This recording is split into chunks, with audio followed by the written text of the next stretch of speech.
Pasta তো আপনারা অনেকভাবেই খেয়েছেন।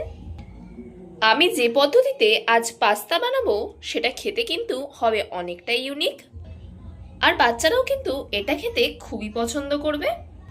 আমি কিন্তু বাচ্চাদের কথা মাথায় রেখেই আজ এই রেসিপিটা করেছি। নমস্কার বন্ধুরা, নতুন একটা রেসিপি নিয়ে আপনাদের সামনে হাজির হয়েছি।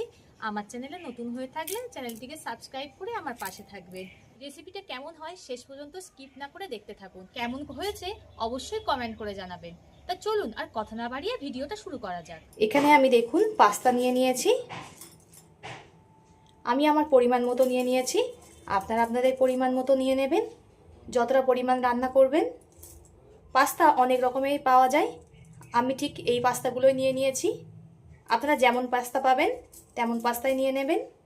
আর এখানে কিছু পরিমাণ সবজি কেটে নিয়েছি। ক্যাপসিকাম ঠিক এমন গোটা গোটা করে কেটে নিয়েছি। নিয়ে নিয়েছি গাজর, দুটো বড় সাইজের পেঁয়াজকে কুচি করে নিয়েছি, আর 7-8টা রসুনের কোয়া খুব মিহি করে কুচিয়ে নিয়েছি। নিয়ে নিয়েছি টমেটো, আর এখানে নিয়েছি একটা বড় সাইজের আলুকে ঠিক যেমন আমরা আলু চচ্চড়ির আলু কাটি ঠিক তেমনভাবেই কেটে নিয়েছি। যেহেতু আমি ডিম দিয়ে করব তাই এখানে দুখানা ডিম নিয়ে নিয়েছি। আমি এখানে দুটো ডিম নিয়েছি, আপনারা চাইলে বাড়িয়ে কমিয়ে নিতে পারেন। এদিকে আমি কড়াইতে জল গরম হতে বসিয়ে দিয়েছি, এতে দিয়ে দেব অল্প করে লবণ। জলটাকে খুব ভালো করে ফুটিয়ে নেব। জলটা ফোটা আরম্ভ করে দিয়েছে, এই সময় এতে পাস্তাগুলো দিয়ে দেব। পাস্তাগুলো দিয়ে খুব ভালো করে সিদ্ধ করে নেব 5 মিনিট মতো। এবার এতে দিয়ে দেব 1 চামচ সাদা তেল। তেলটা দিয়ে একটু নেড়ে দিতে হবে, আর তেলটা দেওয়ার ফলে পাস্তাগুলো জড়াবে না, খুব সুন্দর করে সিদ্ধ হয়ে যাবে। মাঝে মধ্যে ঠিক এমন নেড়ে দিতে হবে। দেখুন একটাও জড়ায়নি, কত সুন্দরভাবে সিদ্ধ হয়ে গেছে। আমি 5 মিনিট মতো সিদ্ধ করে নিয়েছি। এবার একটা ঝাঁঝরি গামলিতে জলটা ঝরিয়ে নেব। আমি পাস্তাটা নামিয়ে কড়াটা আবার বসিয়ে দিয়েছি গরম হতে। এতে দিয়ে দেব সাদা তেল। তেলটা খুব ভালোভাবে গরম করে নিয়েছি। এবার এতে ডিম দিয়ে ভুজিয়া করে নেব। প্রথমে আমি একটা দিয়ে দিচ্ছি, আবারও একটা ডিম দিয়ে দিলাম।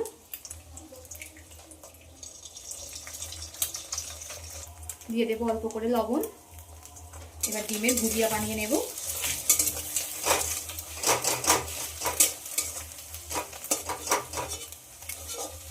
আমি এখানে দুটো ডিম ব্যবহার করলাম, আপনারা আপনাদের পরিমাণ মতো দিয়ে দেবেন।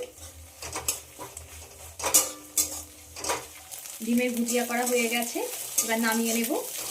কড়ার মধ্যে আবার সাদা তেল দিয়ে দিলাম। এটা সাদা তেলে করলে খুবই ভালো লাগবে খেতে। তেলটা আমি খুব ভালো করে গরম করে নিয়েছি। তেলের ওপরে কোচানো রসুনগুলো দিয়ে দেব। রসুনের যতক্ষণ না কাঁচা গন্ধ চলে যায় ততক্ষণ একটু ভেজে নিতে হবে। রসুনের কাঁচা গন্ধ চলে গেছে, এবার কেটে রাখা আলুগুলো দিয়ে দেব। এবার দিয়ে দেব গাজরগুলো। গাজর আর আলু খুব ভালো করে ভেজে নিতে হবে। গাজর আর আলুতে দিয়ে দেব অল্প করে লবণ। লবণ দিয়ে ভাজলে খুব তাড়াতাড়ি ভাজা হয়ে যাবে আর সুন্দর নরমও হবে। গাজর আর আলু খুব ভালো করে ভাজা হয়ে গেছে। এবার এতে ক্যাপসিকামগুলো দিয়ে দেব কুচিয়ে রাখা পেঁয়াজ। এখানে সব কিছু আমার পরিমাণ মতো ব্যবহার করছি, আপনারা আপনাদের পরিমাণ মতো কিন্তু ব্যবহার করে নেবেন। সব কিছু খুব ভালো করে কিন্তু ভেজে নিতে হবে।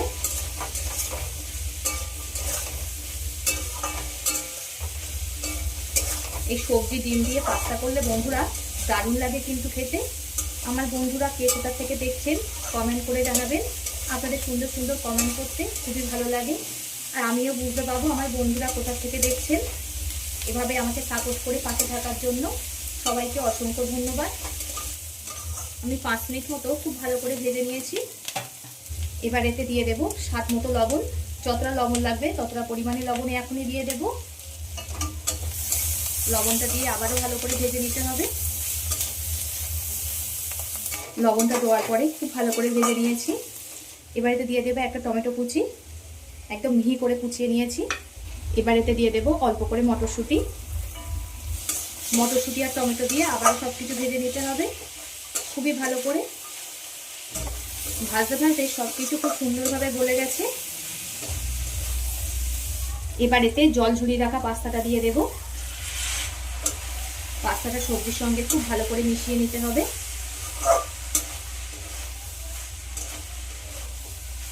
যেহেতু সব কিছু আমার গলে গেছে, এই সময় গ্যাসটা একদম লোয়ে রেখে খুব ভালো করে ভেজে নিতে হবে।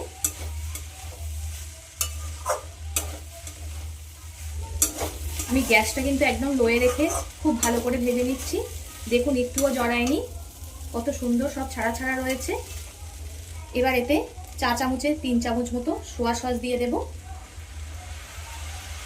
দিয়ে দেব 2 চামচ মতো টমেটো সস। দিয়ে দেব অল্প করে গোলমরিচ গুঁড়ো। যে ডিম ভুজিয়াটা করে রেখেছিলাম সেটা পুরোটাই দিয়ে দেব।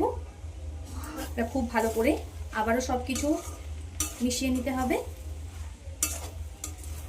আপনারা চাইলে এখানে লঙ্কার পরিমাণটা বা ঝালের পরিমাণটা বাড়িয়ে নিতে পারেন।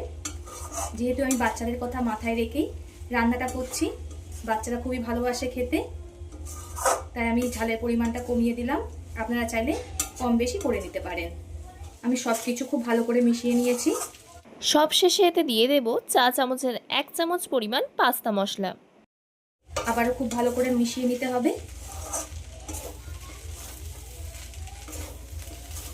আমার হয়ে গেছে, নামিয়ে নেব। এই পদ্ধতিতে একবার হলেও ট্রাই করে দেখবেন, খুবই ভালো লাগে।